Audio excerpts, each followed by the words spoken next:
안녕하세요. 정신분석의 뜰에서 운영하고 있는 함께 대상관계를 공부해보는 시간입니다. 마가렛 말러의 우리 유아의 심리적 탄생 공부하고 있는데, 지난 시간까지는 우리 재접근 단계에 대해서 개론적인 거 설명했고요. 오늘은 마가렛 말러의 이 재접근 단계가 또 이렇게 세분화되어서 나오고 있습니다. 오늘 그 부분에서 초기 상태, 초기 재접근 상태의 아이들이 어떠한지에 대해서 잠깐 살펴보도록 하겠습니다. 자, 이제 아이들 엄마하고 융합되어 있어서 그 엄마와 함께하는 아주 행복한 일체감을 가졌는데, 거기에 대해서 이제 서서히 분리가 되어서 엄마하고 나하고 이제 다른 존재라는 걸 느끼면서부터 이 아이들이 혼란이 오지요. 그리고 자신이 엄마를 통해서 모든 걸 누렸는데 이제 자신의 모든 것들이 내 마음대로 되지 않는다는 전능감에 이제 막 타격이 오기 시작해요. 굉장히 혼란스럽고 불안한 시기가 이제 들어온 겁니다. 자, 이제는 아이들을 이제 엄마와의 관계질이 조금 변합니다. 엄마가 이제 더 이상 안식처가 아니고요. 이제는 엄마하고 관계질이 어떤 게 더 중요하냐면 사랑을 나누는 관계가 더 중요합니다.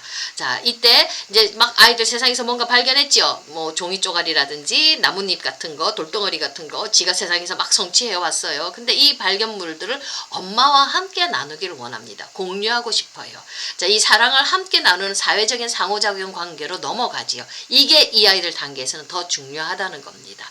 자, 뭔가 기쁨을 주는 원천이 어떤 자기가 막 운동을 해서 뭔가를 성취해내고 뭐 무생물 탐험하는 거에서 조금 더 사회화됐죠. 조금 더 인지가 올라가고 조금 더 아이들의 정서가 올라갔지요. 이러면서 이 아이들이 서서히 아빠라든지 할머니, 할아버지, 친척, 그 다음에 다른 아동에 대해서 이 아이들이 관심을 가지기 시작합니다. 굉장히 중요한 거거든요.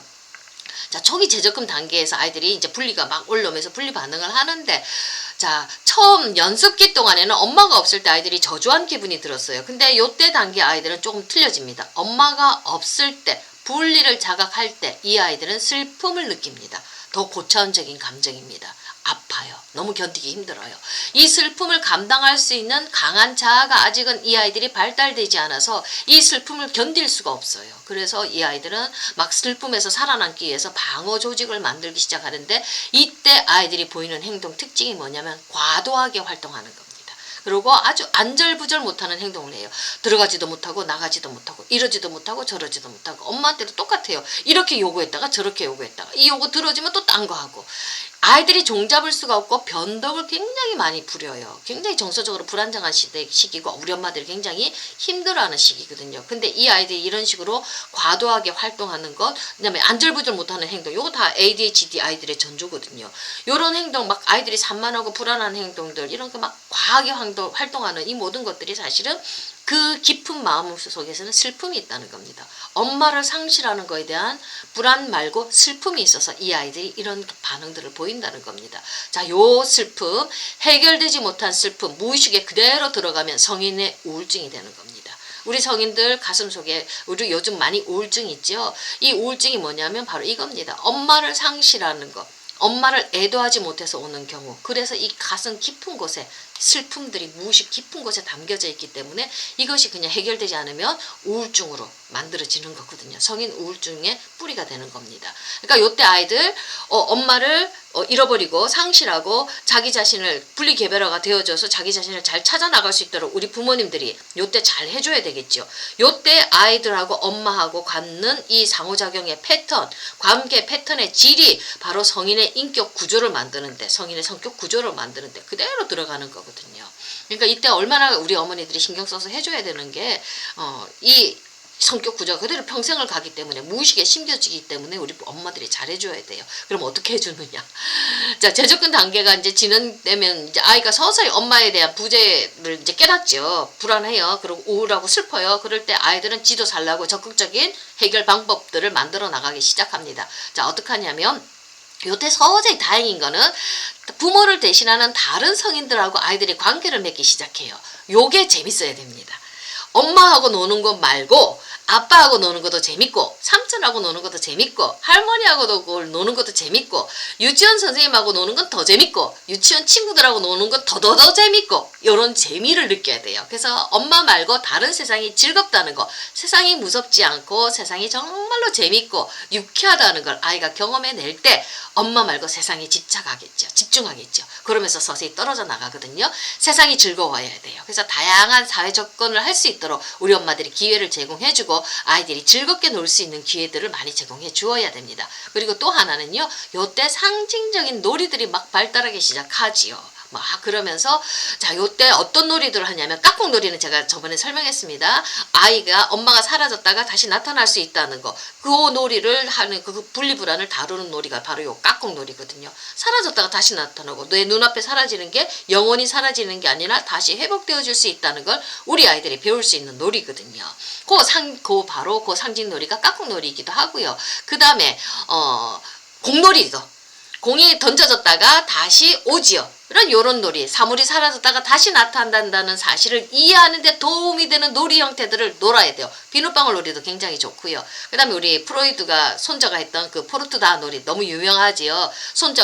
외손자가 엄마가 외손자를 놔두고 딴 데 가버렸잖아요. 그러니까 외손자가 앉아서 포르투다 놀이, 요요 비슷한 거예요. 던지면서 엄마가 갔다, 다시 엄마가 온다, 갔다, 온다. 그러니까 그 엄마가 분리되었던 그 아픔과 고통을 우리 아이들이 무기력하게 당하는 것이 아니라 포르투다 놀이를 하면서 그 아픔을 이겨나가는 것, 적극적으로 능동적으로 자기가 극복해 나가는 놀이를 해 나가거든요. 그러면서 아이가 엄마의 분리에 대한 상실감을 극복해 나가는 거거든요.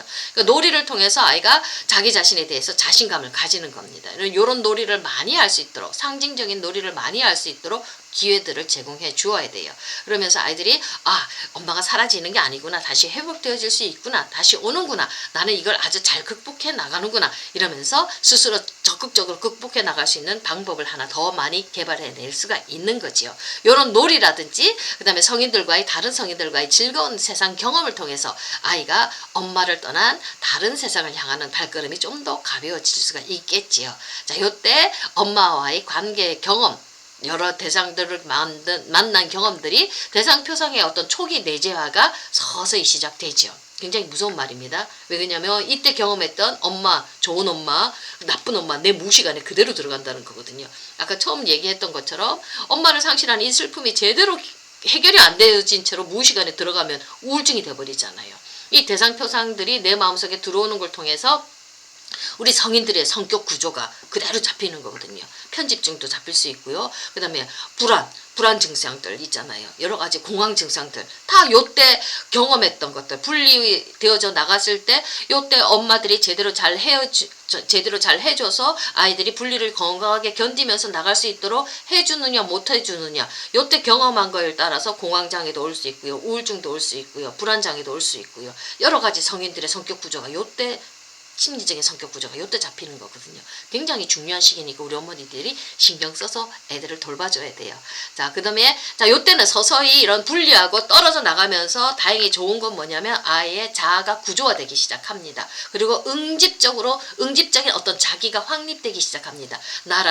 자기라는 그런 자기감에 대해서 좀 더 자아가 올라오면서 확립이 되어져 가는 거거든요. 그러면서 아이가 세상을 좀 더 견디고 이겨 나갈 수 있는 힘이 올라오지요. 자, 요때 아이들은 분리를 경험하면서 막 자율성도 올라오고요. 사회적인 상호작용을 즐기면서 이 아이들이 이제 자기는 어떤 요구들을 단어나 언어를 통해서, 몸 동작을 통해서 바라는 것들을 표현하게 되죠.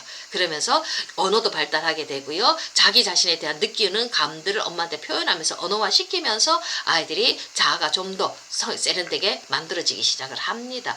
자, 요때 아이들이 엄마에게 어떤 기쁨을 줄 수 있다는 건 굉장히 중요합니다. 내가 엄마에게 기쁨을 주는 존재가 될 때 엄마가 내가 가지고 왔던 어떤 그런 성취물들을 함께 잘 나누어 줄 때, 즐거워해 줄 때, 나는 사랑받는 존재구나, 나는 귀한 아이야, 나는 정말로 괜찮은 아이야 라는 자존감이 요때 또 만들어지기 시작하는 거거든요.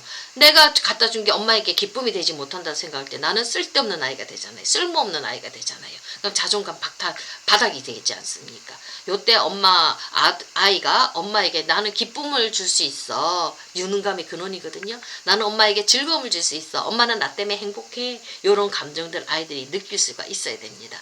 자, 그래야지 아이들이 자기 자신에 대한 자신감들이 막 올라오고 자아가 올라와야지 이 상실에 대한 두려움, 슬픔들을 아이들이 극복해 나갈 수가 있는 거거든요. 자, 아동 요때 참 정서적으로 많이 분화가 되기 때문에 아이들 독립에 대한 욕구도 생기고 그다음에 의존에 대한 욕구도 같이 옵니다. 그래서 엄마하고 사이에서 밀당들을 많이 하거든요. 엄마가 원하는 대로 해줬는데 또 엄마 밀어내기도 하고 엄마 비유 맞추기가 정말 힘들어요. 까탈스러워요. 요때. 근데 요때 아이들 정서가 막 지금 올라오기 때문에 아까 중요한 슬픔의 감정도 올라오고 불안의 감정도 올라왔죠. 그 다음에 또 아이들 기분 상태가 기본적으로 불만족스러워요. 지 원하는 대로 욕구대로 되지 않지 않습니까? 그래서 화가 나요. 불만족스럽고요. 채워지지 않는 욕심 때문에 항상 허기져요. 우리 요 그대로 가지고 있으면 우리 성인들 무의식 속에 그대로 항상 욕망에 허덕이는 인간이 되는 겁니다. 요때 아이들이 벌써 이게 나와요.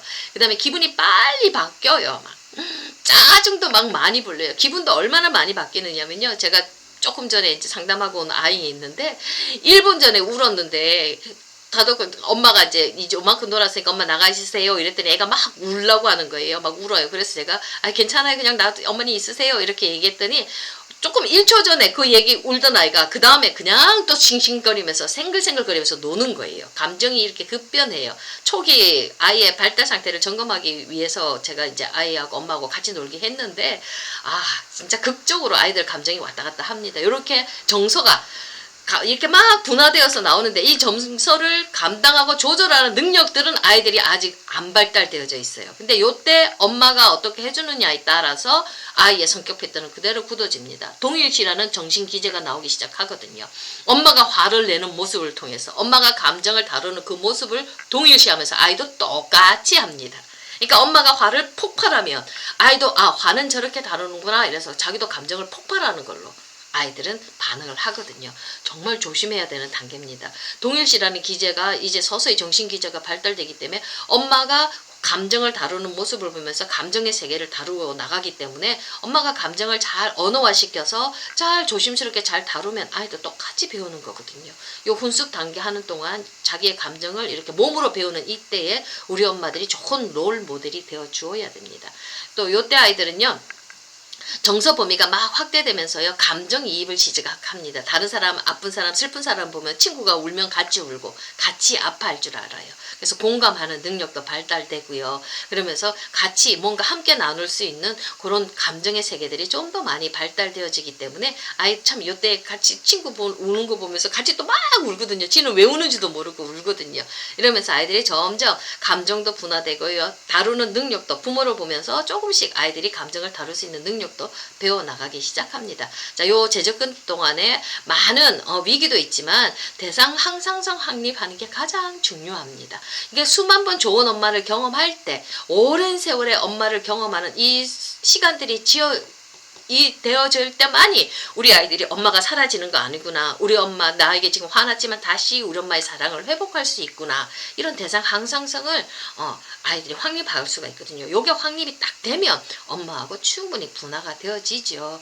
요때 아이들도 또 특징이 뭐냐면 양가 감정들이 막 올라와요. 그래서 감정이 두 개로 나누어졌죠. 좋은가 나쁨이 나누어져 있기 때문에 엄마에 대한 대상에 대한 그 상도 있잖아요. 좋은 엄마, 나쁜 엄마 이렇게 양가 감정이 분열된 채로 대상 표상을 가지고 있거든요. 그러니까 이게 통합이 아직 안 되어져 있기 때문에 조금 많이 위험해요.